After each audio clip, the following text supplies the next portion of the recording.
This channel does not promote any violent, harmful, or illegal activities. All content provided by this channel is meant for an educational purpose only. এত কিছু হয়ে গেল, এত পুজো হয়ে গেল, এত থিমের বাহার, লোকজন ঠাকুর দেখলো, কিন্তু মুর্শিদাবাদ সেই মুর্শিদাবাদেই আছে। ফের বিস্ফোরণ সেখানে, দমকল গতকাল, আর এবার রেজিনগর। বোমা বাঁধার সময় বিস্ফোরণের অভিযোগ। ঘটনাস্থল থেকে নিখোঁজ ওসমান বিশ্বাস। কে এই ওসমান বিশ্বাস? ঠিক কি ঘটছিল সেখানে? সূত্র কি বলছে, পুলিশ কি বলছে, ডিটেল নেব। কৌশিক, ডিটেল দাও। দেখো, এই ওসমান বিশ্বাসকে কিন্তু গতকাল রাতে ডেকে নিয়ে আসা হয়েছিল, এমনটা পরিবারের দাবি, তার স্ত্রীর দাবি যে বোম বাঁধার কাজের জন্য নিয়ে আসা হয়েছে। তিনি যে থানায় একটি অভিযোগ দায়ের করেছেন সেখানে উল্লেখ করেছেন যে বোম বাঁধার কাজের জন্য 7:30 নাগাদ, সন্ধ্যা 7:30 নাগাদ ডেকে নিয়ে আসা হয়েছিল। তারপরে বোমা বাঁধতে গিয়ে বিস্ফোরণের মতো ঘটনা ঘটেছে। তারপর থেকে বেপাত্তা রয়েছে এই ওসমান বিশ্বাস। এই ওসমান বিশ্বাস যে এলাকায় এসেছিল সেটি হচ্ছে ছেতিয়ানি ঘোষপাড়া এলাকা, অর্থাৎ রেজিনগর বিধানসভার এলাকায়, এবং তার বাড়ি হচ্ছে তকিপুর। অন্য একটি গ্রাম থেকে তাকে 3 জন ব্যক্তি কিন্তু ডেকে নিয়ে আসে, এবং সেই তারপর যারা ডেকে এনেছিল তারা কারা? থেকে কিন্তু প্রচুর পরিমাণে বোমা উদ্ধার হয়েছে। দেখো, আরও যারা ছিল তারাও কিন্তু এই বোমা বাঁধার কাজের সঙ্গে যুক্ত, তবে এখনো পর্যন্ত রাজনৈতিক কোনো পরিচয় স্পষ্ট হয়নি। তবে এই নিয়ে কিন্তু একটা চরম ষড়যন্ত্র দেখছেন স্থানীয় বিধায়ক রয়েছে রবিউল আলম চৌধুরী, তিনি কিন্তু চরম ষড়যন্ত্র দেখছেন এবং এলাকায় হিংসা ছড়ানোর জন্য এরকম কাজ করা হয়েছে। তিনি চাইছেন দোষীদের শাস্তি হোক। তবে যে এই ছেতিয়ানি ঘোষপাড়া এলাকা, সেখানে আজ প্রথম নয়, এই এলাকায় একাধিকবার বোমা বাঁধার মতো ঘটনা, বিস্ফোরণের মতো ঘটনা ঘটেছে। ওই চত্বরে কোনো পুলিশ স্টেশন নেই কৌশিক, একাধিকবার একই ঘটনার পুনরাবৃত্তি।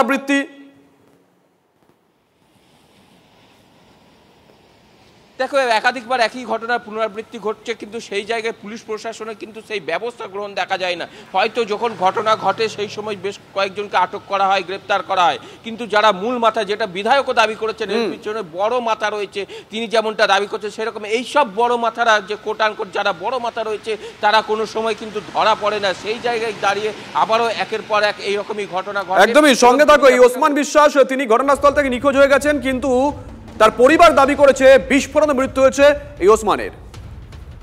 কেরালে এসে মির্জাপুরের লোক, ঘোষপাড়ার। আমরা দেখছি যে তারা ঘোষপাড়ায় গিয়েছে, ঘোষপাড়ায় এসে দেখছে আমাদের সব রক্ত পড়ি, দেখছি সব বোম পড়ি, এখানে বোম পড়ি, এখানে বোম বেঁধেছে, রক্ত পড়ি, সব চারিদিকে বোমে বুঝায়। কিন্তু আমরা মানুষ খুঁজে পাচ্ছি না, এখন বোম বেঁধেছে না কি হয়েছে, মানুষ এখন হতাশ। আমাদের দরকার সেই মানুষটাকে পেলে আমরা যথেষ্ট মরে গেছি, না খাম হয়ে আছে, না কি আছে, কি অবস্থা আছে আমরা বলতে পারবো না। আর যারা নিয়ে এসেছে তাদের সুপ্রচার হয়, সুশাস্তি পায়, পুলিশ আর কঠোর শাস্তি দেয়, যাতে আগামী দিন এই জিনিসগুলি যেন ঘোষপাড়া থেকে টোটাল যেন বন্ধ হয়ে যায়। এত জাতের বোম আমার মনে হয় আর কোনো জায়গায় না। পরপর দুদিন ঘটনাস্থল সেই একই মুর্শিদাবাদ, গতকাল দমকল, আজ রেজিনগর। পরপর দুদিনে বোমা ফেটে মৃত্যুর অভিযোগ। বোমা ফেটে মৃত্যুর পর লোপাট করা হয়েছে ওসমানের দেহ, ভাসিয়ে দেওয়া হয়েছে নদীর জলে। এমনই বিস্ফোরক অভিযোগ নিহত ওসমানের পরিবার তুলছে। আমি এসেছি, আমি হঠাৎ ফোনে শুনলাম আমার ভাইকে কালকে 3 জনে দেখেছে। আমি ভাইকে বললাম ওরা কারা, বলছে ইয়ারালি ওদেরকে পাঠিয়েছে, আমি ওর সঙ্গে ঘুরে আসি। তাদের নাম হচ্ছে ওহাব, তাহাবুল আর ওই হাবু। বাড়িতে বোম বাস্ট হয়েছে, এবারে সেই সোর্সে আমরা ভাইকে খুঁজতে এসে এখানে দেখছি রক্তপাত হয়েছে, রক্ত, এবং বাড়িতে অনেক আমার ভাইকে নিয়ে এসছি, ওদের মারা মেরেছে। আমার ভাইকে চাই। আমার ভাই বললো আমি ঘুরে আসি।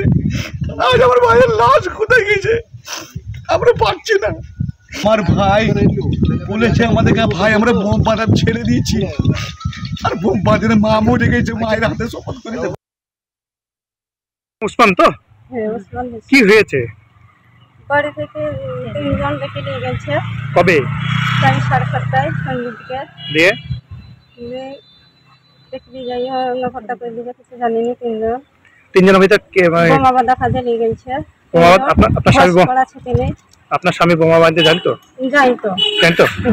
কে ডেকে নিয়ে গেছেন? কাউকে চিনেন আপনি?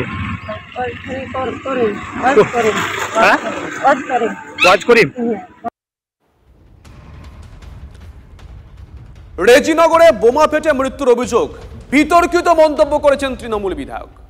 ভোট এখনো অনেক দেরি, তাহলে কি জন্য বোমা বাঁধা হচ্ছিল, কার নির্দেশে বোমা বাঁধা হচ্ছিল, পিছনে বড় মাথা রয়েছে দাবি করেছেন রেজিনগরের তৃণমূল বিধায়ক রবিউল আলম চৌধুরী।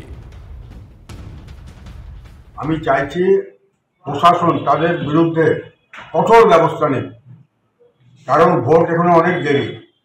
এখন কিসের জন্য বোমগুলা বেঁধেছে এবং কার ইন্ধনে বেঁধেছে এবং কে ওর নির্দেশ দিয়েছে সেটা ইমিডিয়েট পুলিশ তদন্ত করে বের করুক।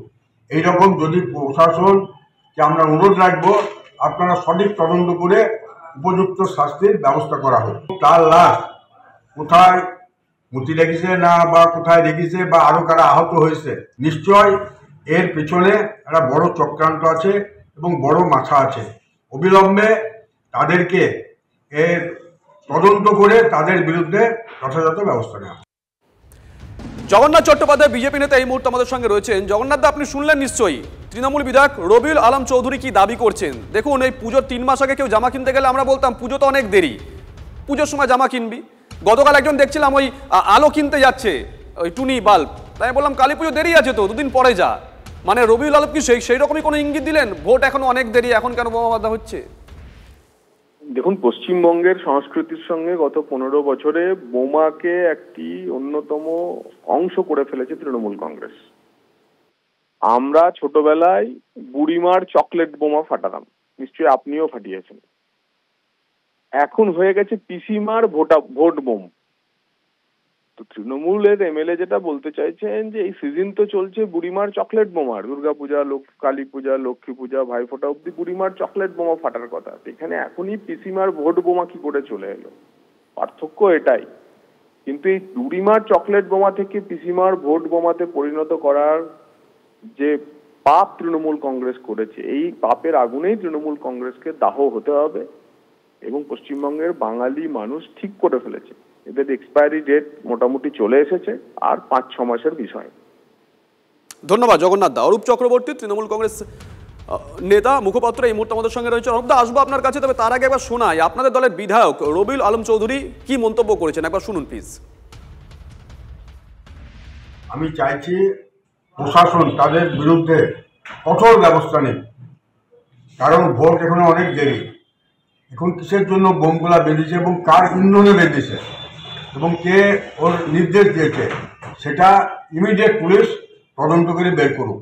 এইরকম যদি প্রশাসনকে আমরা অনুরোধ রাখবো আপনারা সঠিক তদন্ত করে উপযুক্ত শাস্তির ব্যবস্থা করা হোক। তার লাশ কোথায় মুতি রেখেছে না বা কোথায় রেখেছে বা আরো কারা আহত হয়েছে, নিশ্চয় এর পেছনে একটা বড় চক্রান্ত আছে এবং বড় মাথা আছে। অবিলম্বে তাদেরকে এর তদন্ত করে তাদের বিরুদ্ধে যথাযথ ব্যবস্থা নেওয়া। অরূপ, আপনি তো পুরোটাই শুনলেন, প্রশাসন কঠোর ব্যবস্থা নিক আমি চাইছি, এই অবধি ঠিক ছিল। তারপরে শব্দটা হচ্ছে কারণ ভোট এখন অনেক দেরি। গোটা সেন্টেন্সটা অনেক প্রশ্নের জন্ম দিচ্ছে অরূপদা। দেখুন, কলকাতার ঠান্ডা ঘরে বসে মুর্শিদাবাদের পরিস্থিতি বোঝা কার্যত অসম্ভব। কারণ উনি যেটা বলেছেন, উনি মুর্শিদাবাদের মাটিতে রাজনীতি করেন, উনি জানেন যে মুর্শিদাবাদে এই বোমার সংস্কৃতি আমদানি হয়েছিল তদানীন্তন বাম আমলে। কারণ আপনারাও মনে থাকবে, আপনি পুরনো সাংবাদিক, 2008 সালে শুধু ডোমকলেই একদিনে 18 জন মানুষের মৃত্যু হয়েছিল পঞ্চায়েত নির্বাচনে। তার আগে 2003 সালে 12 জন মানুষের মৃত্যু হয়েছিল এই মুর্শিদাবাদের ডোমকল।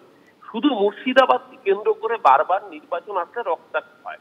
উনি সেই দিকটা ইঙ্গিত করে বলেছেন পুলিশ প্রশাসনকে অনুরোধ করব যেই জড়িত থাক ব্যবস্থা নিতে।